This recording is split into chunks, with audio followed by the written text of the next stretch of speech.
तुम्हालाही रात्री झोप लागत नाही आणि रात्रभर जागे राहावे लागते का? यासाठी तुम्ही काही घरगुती उपाय करू शकता, ज्यामुळे तुम्हाला सहज झोप लागण्यास मदत होईल.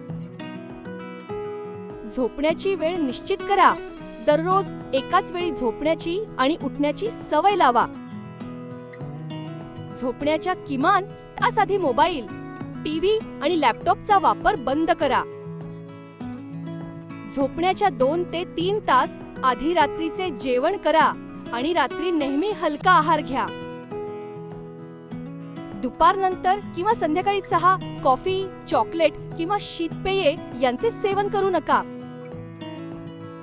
रात्री झोपण्याच्या खोलीतील दिवे बंद करा. खोली अंधारी आणि शांत ठेवा, ज्यामुळे तुम्हाला लवकर झोप लागण्यास मदत होईल. रात्री झोपताना नेहमी आरामदायक, सैल आणि सुती कपडे घाला. रात्री वेळेवर झोपल्याने आयुष्यातील निम्म्या मानसिक आणि शारीरिक समस्या दूर होतात.